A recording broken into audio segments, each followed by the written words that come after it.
Welcome to Delete Barriers. I'm your host, Tristan Tears. Did you know that 15% of the world population lives with some form of a disability?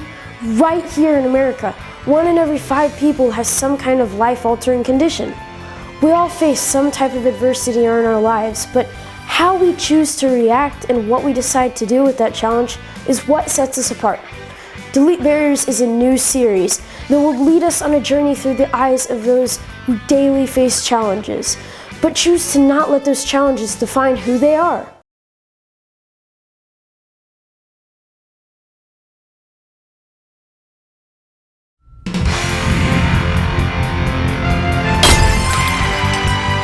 So let's take a peek into the lives of these strong, courageous, dynamic individuals and get inspired to live differently and to delete barriers in our own lives. Today, I'm introducing you to an amazing young man, Landon Light. He was diagnosed with transverse myelitis. Shortly after his diagnosis, his mom was also diagnosed with tongue cancer. This family will truly inspire you and will show you how they chose to delete barriers in their own lives. My parents had signed me up to start playing tackle football and stuff, so I was picking out, jersey, helmets and all that, and I started getting kind of like a deep pain in my chest, so they took me to the ER and did x-rays and stuff. People think that life changes over time, and really I've discovered that life changes in seconds. And I woke up the next morning, I couldn't move anything from the chest down. I had gotten up early and gone to work, and I got a call from Leanne, and Leanne asked me to come home. Something's wrong. By the time I get home, Landon is basically paralyzed from the shoulders down. I did an MRI and found a lesion on my spinal cord, and they figured out the diagnosis was transverse myelitis. Basically, your immune system attacks your own nerve tissue, and in this case, it attacked Landon's spine right here in the base of his neck. It started to prepare me and my parents that I would never walk again. They both lost it and said, "We're not accepting this. There's another treatment called plasmapheresis. We're going to do it." And that was the turning point for Landon. So basically, plasmapheresis, and it's pretty traumatic. Because they have to stick a port into your neck, down to your heart, and they do it. It's basically a plasma exchange. They're pulling out your plasma, filtering it out, and then replacing it. The first time I saw my transition to where I was actually getting better.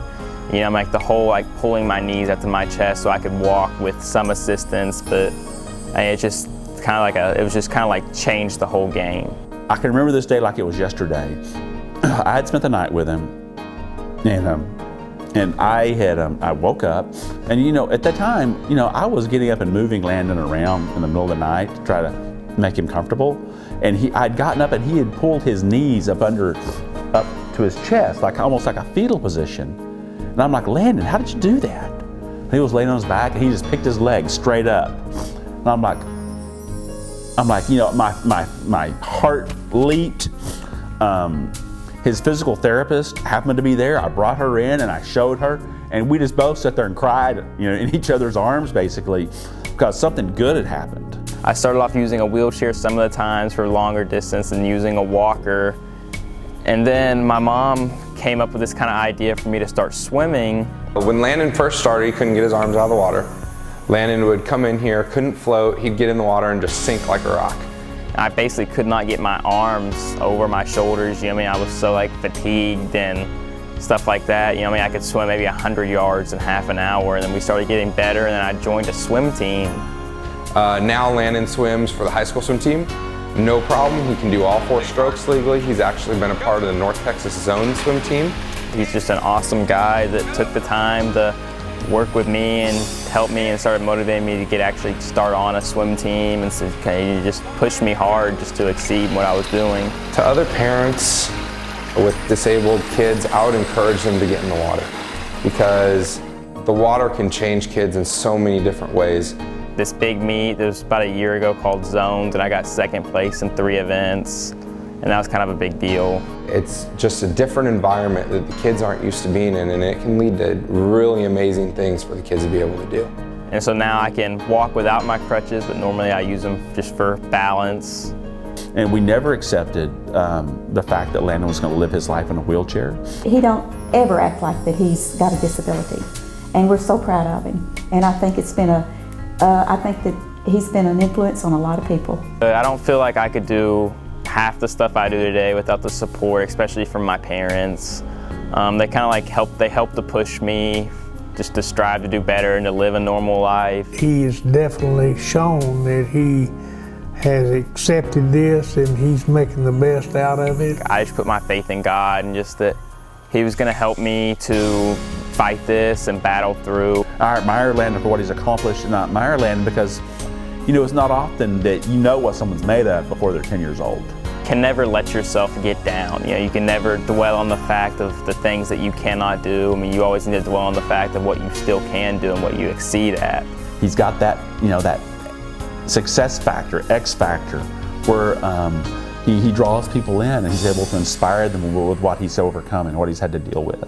I mean, it's all about, you know, fighting and not letting it beat you. I mean, it's all about, you know, realizing what you have to do and doing it.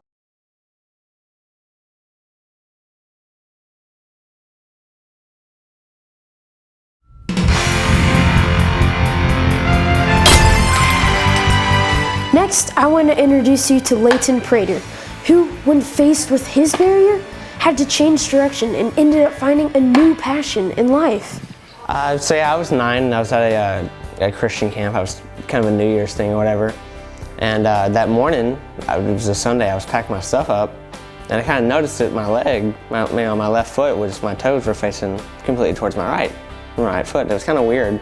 When we saw him for the first time when he came home from camp, it was like nothing we'd ever seen before. His left foot was literally turned inward and facing his right leg, and he was walking with a dip. His leg was literally dipping every step he took. Yeah. So you assume the worst. So we kind of just walked in a little walk-in clinic or whatever. Didn't really know what to expect. Took a couple x-rays, waited for about 20 minutes, and they came back and said, you have leg calf Perthes. As a parent, you have a child who is literally fine one day, and the next day they're not.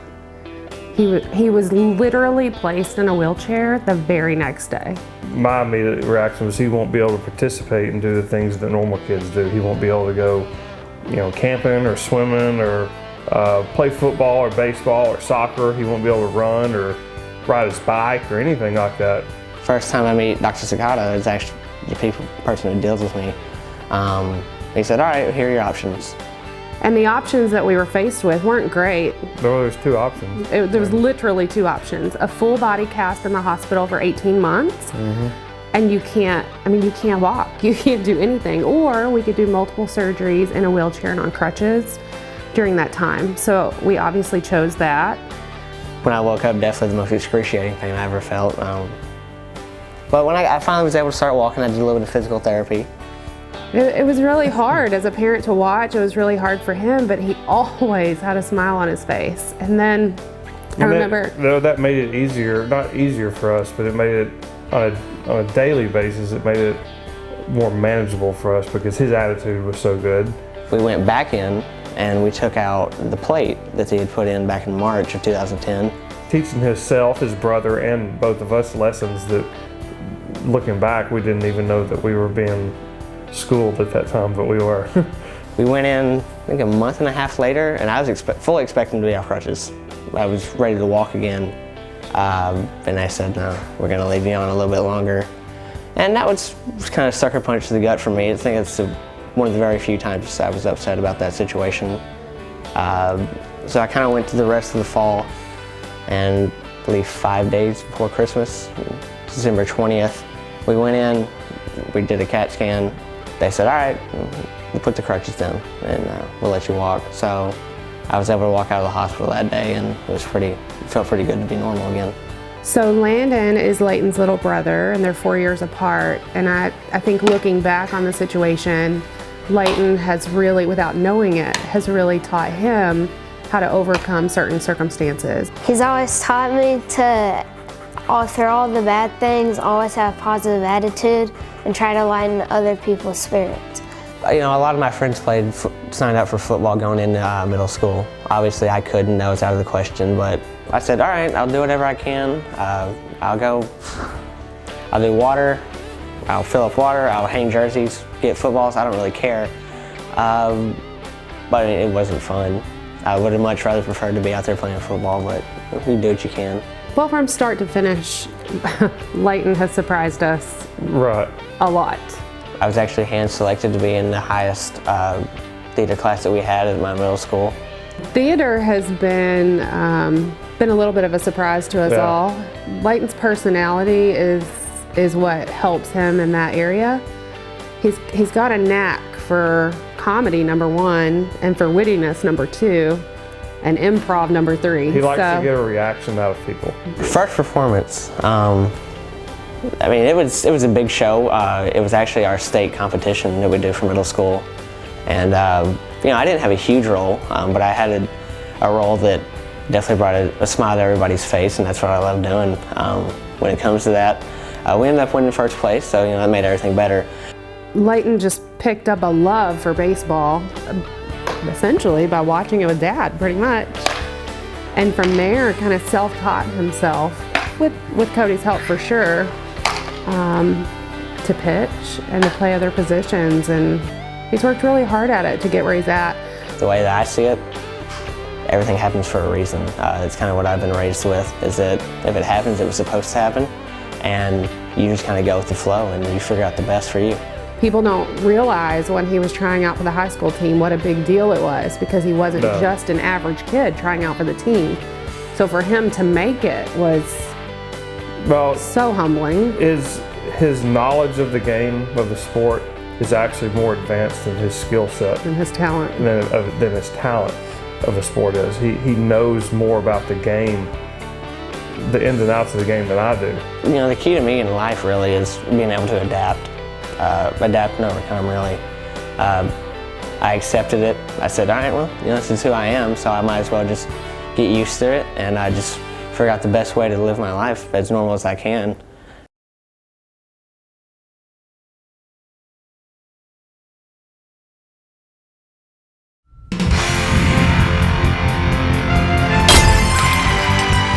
Hearing the word cancer often makes people want to run and hide in fear.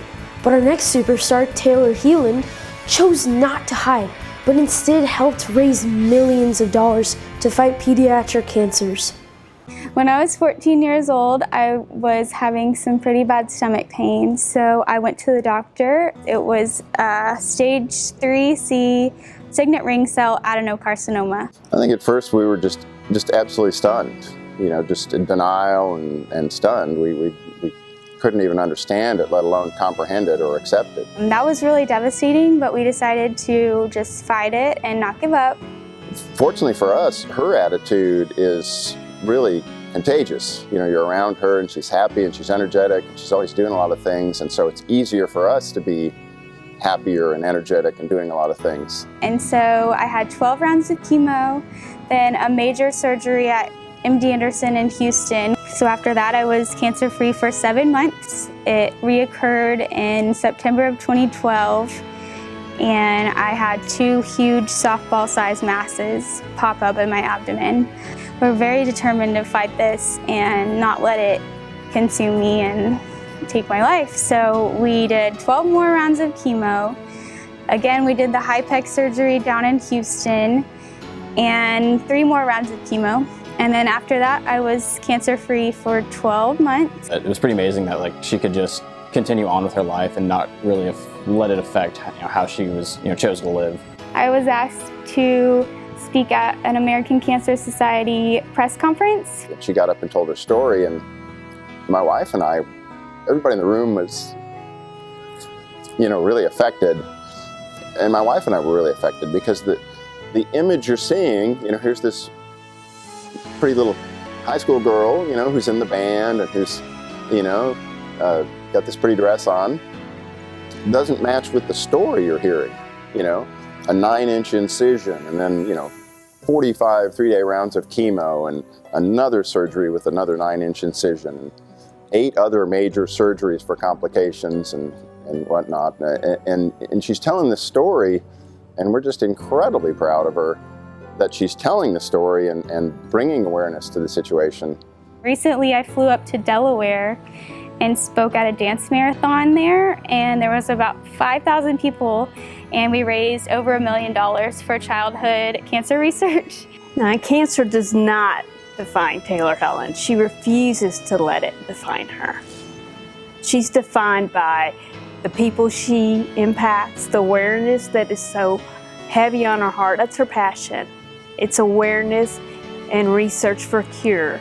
That drive that I have for raising money and raising awareness comes when I just have such a rare cancer that there is no funding, there's no research for it, and so I just want to help others like me who might not have that research. Maybe we can raise some money and get them that research, get them that funding that they need.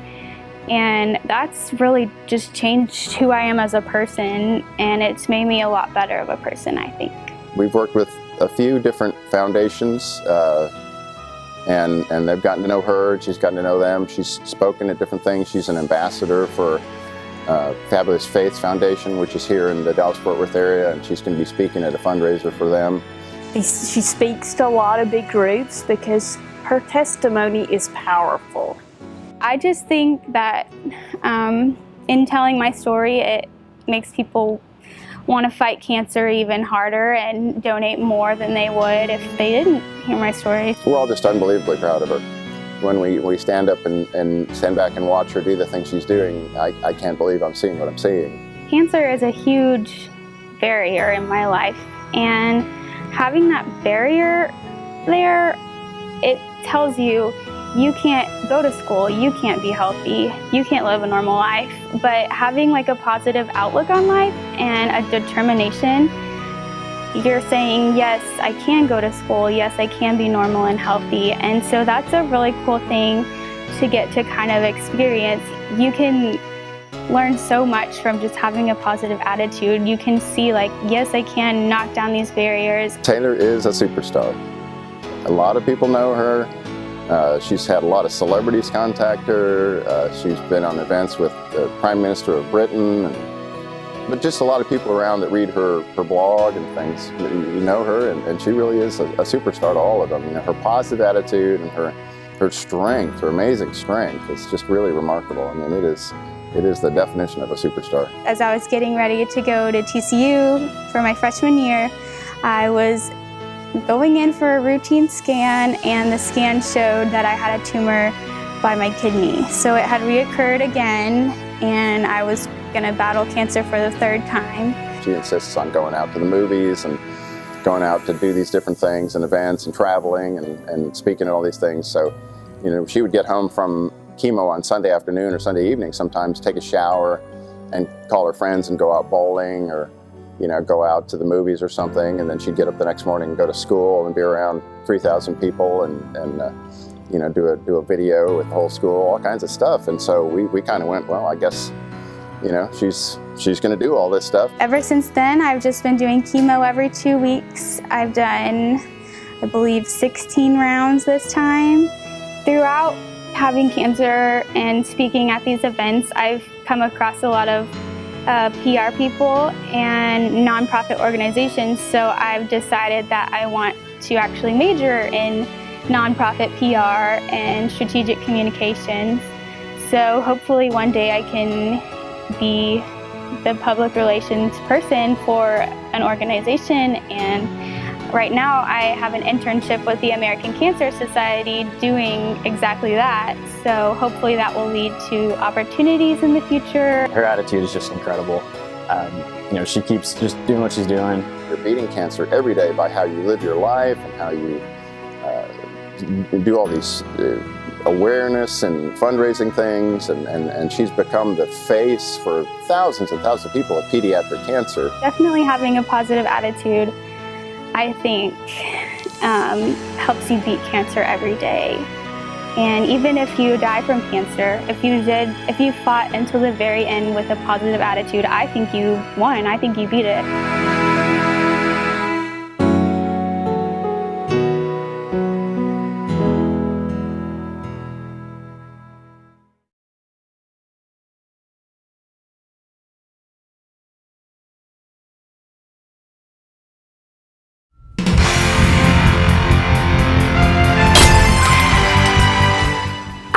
join us each week as we meet other young, talented, brave people who choose to live life to the fullest and delete barriers that they face.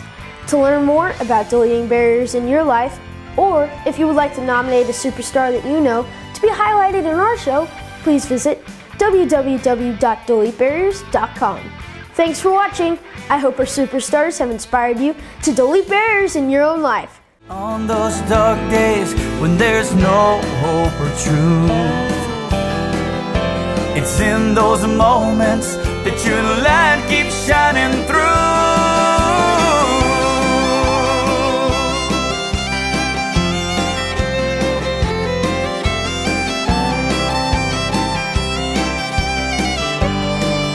You matter to me, no matter what you see.